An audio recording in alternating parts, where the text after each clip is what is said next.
Good morning, everyone. This weekend is the 10th anniversary, the 10-year anniversary of the What is Art sign here in downtown Staunton, Virginia. I'm so proud of it. I moved to Staunton about 12 years ago, and Staunton is a neat little town. It's kind of an artsy town. This is Beverley Street with an E, well, with 3 E's.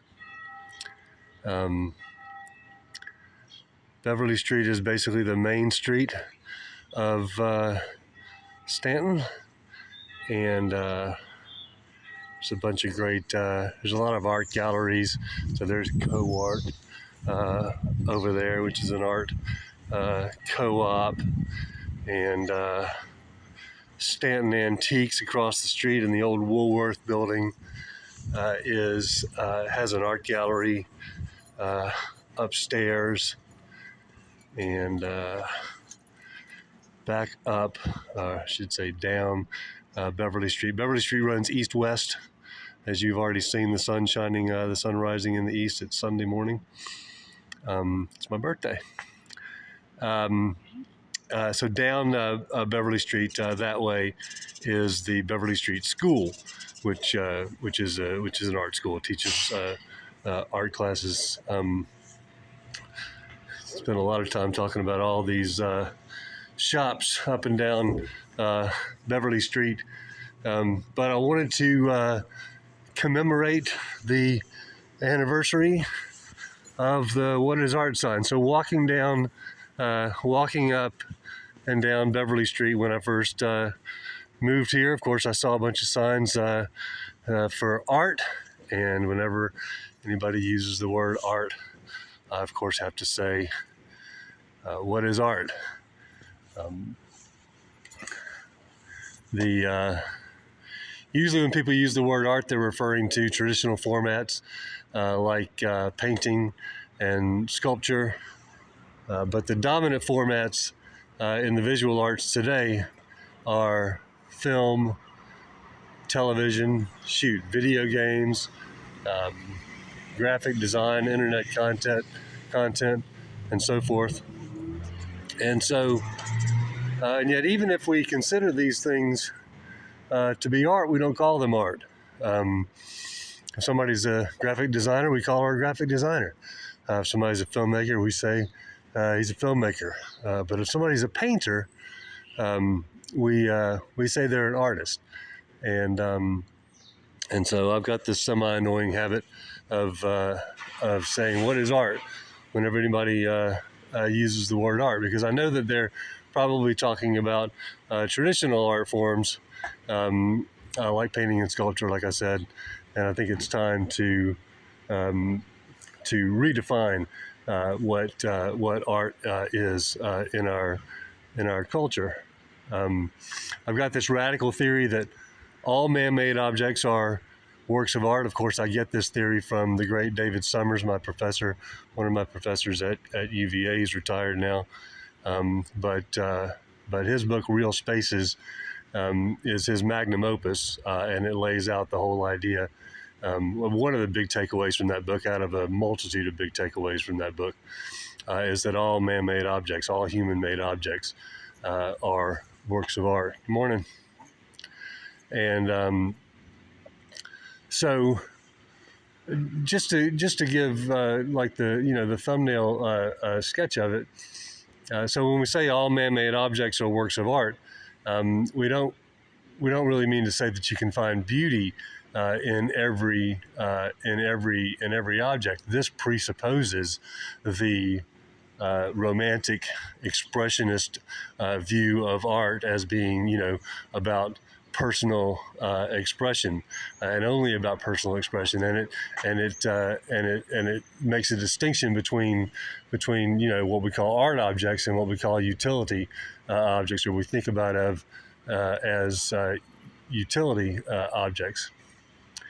And so, even if you aren't ready to to accept a pair of channel locks as a work of art, we really have to think about the fact that utility objects are works of art. Art comes from the word art comes from the Latin ars, meaning skills. And so when David Summers writes in one of his essays, he says, when I say that all man-made objects are works of art, those aren't his exact words.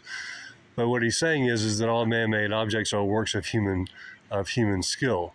And so, the example that I like to give is the example of a textbook. We don't think of a textbook as a work of art. We think of a novel as a work of art because the novel is about the writer's personal expression, basically, and the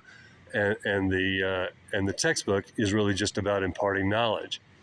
But novels impart knowledge as well, and conversely, the best textbooks have to be well written. So every object exists on a continuum with form on one end and use or purpose on the other. But no object is pure form, just as no object is pure function. Even a hammer has a design element. So when we say that all man-made objects are works of art, we don't mean to say that you can quote unquote find the beauty in any work of art, because, like I said, this presupposes the romantic expressionist concept of art in our culture. You really want to come at it from the opposite direction. And remind yourself that all man-made objects are created for a purpose, and they've all got varying degrees of design elements. Certainly in our culture, there are objects, and when I say objects, I'm talking about everything. Films, and so forth. Not just tangible objects, but all objects have were created for a purpose.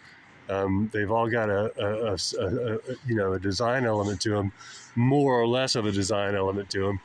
And there are certainly objects in this culture that we consider art because they kind of do skew more towards the design element. They do skew more towards the end of the spectrum where personal expression might be. But just have to think about all objects being on that continuum.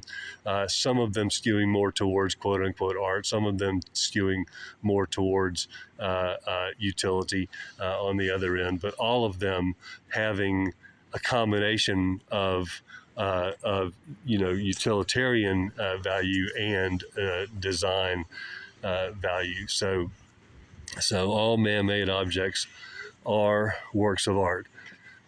This sign. So this is it's an old frame. It's an old advertisement frame. Right around the corner here is a little convenience store. And so you'll remember, in our culture, stores would have, they would put little posters of, for Budweiser or Newport or something like that in these advertisement frames. So when I moved here, somebody had chalked the word, so they don't use this for advertisements anymore. And when I moved here, somebody had chalked the word love into this frame, onto the brick wall. And of course, I'm all about peace and love. I love that. But I got the bright idea to write what is art on this wall, and I hoped that maybe the love sign had a good run. And besides, it's vandalism. It's graffiti. Anybody can do it. So I just I came down here one Saturday morning 10 years ago, this weekend, my birthday weekend in 2015. I came down on Saturday morning with a bucket and hot water and soap and a brush, and wiped the word love off, and then let that dry all day Saturday, and came back early Sunday morning and wrote what is art. And I have to say, if I may say so myself, I wrote this freehand. I had a general idea of how I wanted it to go, but I wrote it freehand. I particularly love the A the way I wrote the A, if I may say so myself. The S is a little bit larger than everything else, so that's a minor flaw. And I love the question mark. I like the way I drew the question mark. So I just wanted to commemorate this special date, the anniversary of the Word is Art sign here in downtown Staunton, Virginia. This is my favorite view of it. I have to spruce the sign up a few times a year. I use sidewalk chalk, and it's Crayola sidewalk chalk, so I don't want to badmouth them, but it doesn't last. I have to spruce it up about twice a year. I just spruced it up a couple of weeks ago, and whenever I take a picture of it, I always like to wait until the light turns green, so that there's a green light in the photograph and not a red light, positive instead of negative. So, but anyway, I feel like this is now a landmark of Staunton, and I just wanted to share it with the world. Please like and subscribe. Hope you all have a great day.